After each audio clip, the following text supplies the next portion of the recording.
Good afternoon and welcome to Brewing. I'm your host. My name is Scott Leffler. A bit of a late start today. I apologize, but I had computer issues at like 12:25 and I had to restart it, and it just decided that it wanted to reboot now. So I'm here, and it is Cyber Monday. Monday, November 26th, I think. Yeah, November 26th sounds right. November 26th, 2012.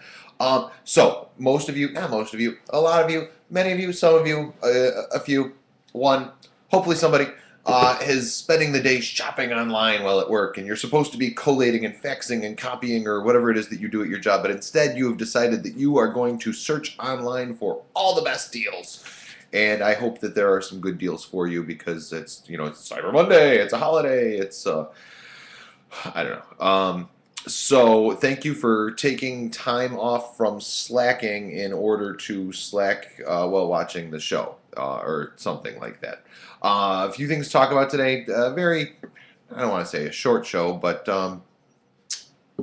silly. No, not silly. It's it's going to be a show. We're going to talk about marijuana. We're going to talk about robo squirrels, and we're going to talk about sometimes the deals that you can get aren't always worth it.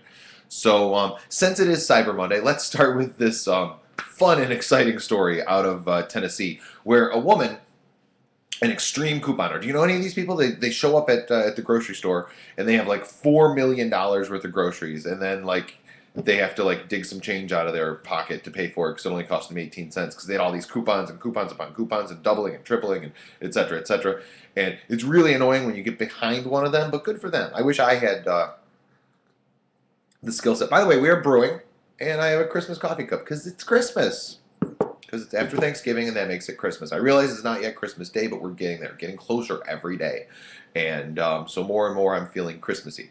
In fact, over the weekend, I did a bunch of Christmassy things. I went to a tree lighting. I went to a parade. I watched a bunch of movies. It snowed. The snow really helped me get into the Christmas mood.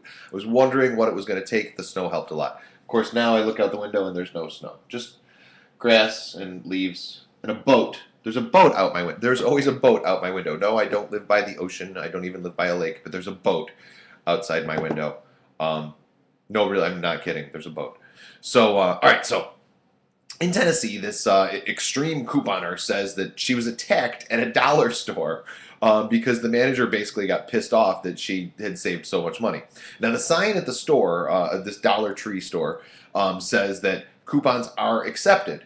But when she went to hand in her coupons, she got into a bit of a tussle with the manager, and the manager popped her in the face, said he refused to deal with her wad of coupons. And she's like, all right, whatever. So she's leaving, and he's like, bam, bam, bam, smacked her around. Not he, she. Anyway, this woman says she was shopping there with a friend who both belonged to the DeSoto County Coupon Club. Cool. Do we have any coupon clubs around here? Because, again, I would like to save money. I would like to go to the grocery store and end up with them owing me money. That's what I'd like. I don't know. But the woman's friend said that they had a similar run-in with the same store manager a week ago, and now they want answers from corporate. Bum, bum, bum. So Dollar Tree corporate spokesman says, we take these types of claims seriously, and we are investigating. No comment about the manager, whose name apparently is Shauna Shipman, and her employment status since, the incident is under investigation. And apparently, I guess if you're the manager of a dollar store, you should not punch your customers in the face. I don't know. I'm really not sure. Now, it's unknown if there was anything else going on there, if it really was all about the coupons. But I mean, I can look. I've been behind these people with their coupons, and I can understand the anger. But I've never wanted to punch anyone. I don't know. Maybe that's just me. But I've never wanted to punch anyone for having too many coupons. Maybe you do. And if you do, have at it. Just don't be the manager of a dollar store when it happens, because, not only could you go to jail, but you could lose your job at the same time. And, not having a job really sucks, and then you'd have to end up clipping coupons. And then maybe this person would end up joining the DeSoto County Coupon Club, and then they'd become friends, but it would be really awkward, and maybe one would start trying to steal the other one's boyfriend. I don't know what would happen. All I know is that punching people in the face is not always the solution to things. Sometimes it is, but not always. So, no, it never is. Have I ever punched someone in the face? I don't think I ever have.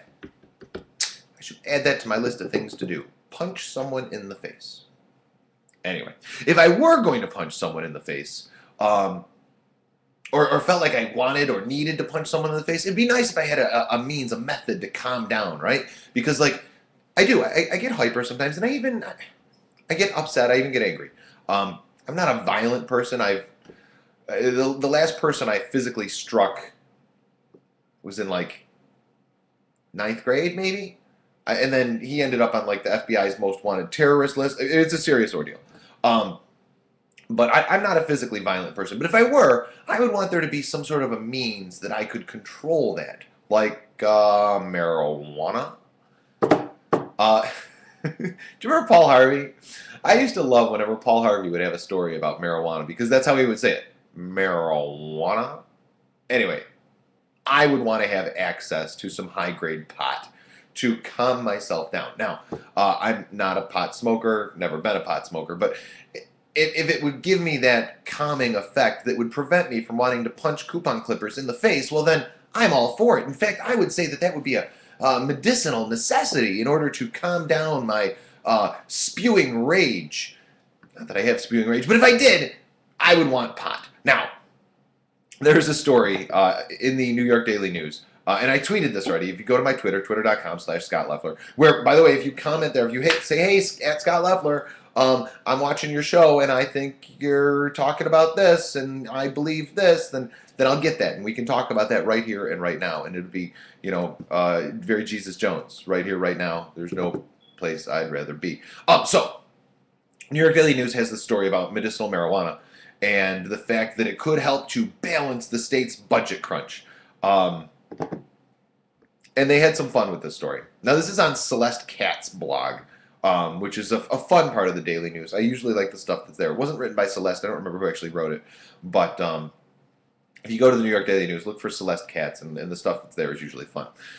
A couple key words, there are key phrases in the story, really kind of made me chuckle, and made me think, maybe I am on pot, except that I know I'm not. But they were funny, and like, I don't know that they're marijuana funny, but they were funny nonetheless. Have you seen Harold and Kumar's 3D Christmas, or Harold and Kumar's Great Christmas Adventure in 3D, or whatever the heck the name of it is? It is it's the only movie that Heather and I have seen in a movie theater. We have to fix that sometime soon, honey. And I recorded it a while ago because it was on TV in like August or something crazy like that. So I recorded it. I haven't yet watched it yet this season, but I'm looking forward to it. I did watch a bunch of Christmas movies over the weekend, though. Oh my God, my thought train just derailed like nobody's business, and I apologize about that. How about we get back to pot? So, the New York Daily News has this story that says that, marijuana medicinally could help to balance the budget. Quote, medical marijuana could blunt the pain of New York's budget crunch. Get it, blunt? Get it, blunt? Get it, blunt? Marijuana, blunt? I thought it was funny. You thought it was funny. Admit it. Admit it. You thought it was funny.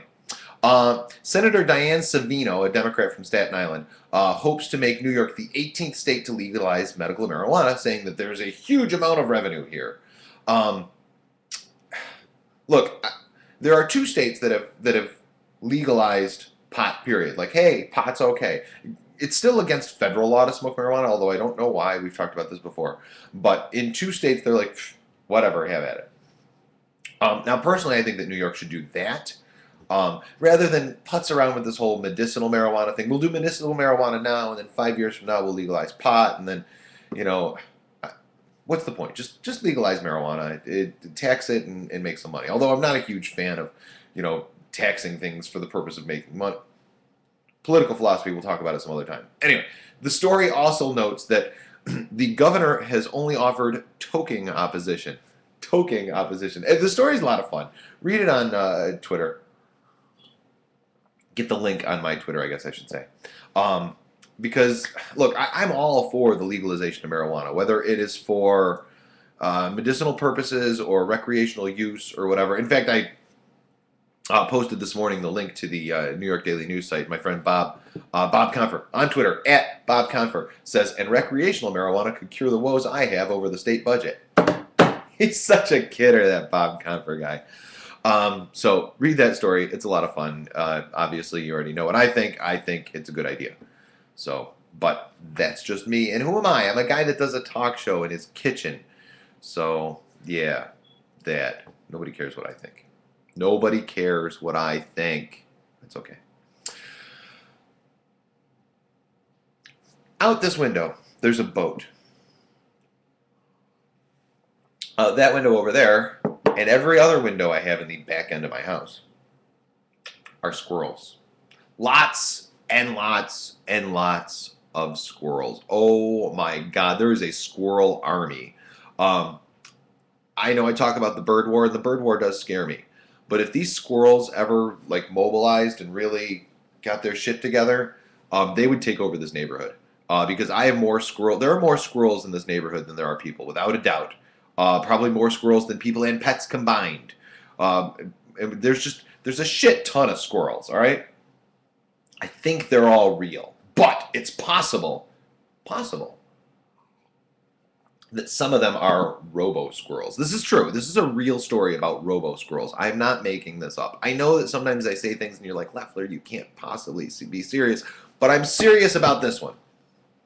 Researchers at San Diego State University and the University of California, Davis, spent $325,000 to create robo-squirrels. Now, where did they get this money? They got it from us.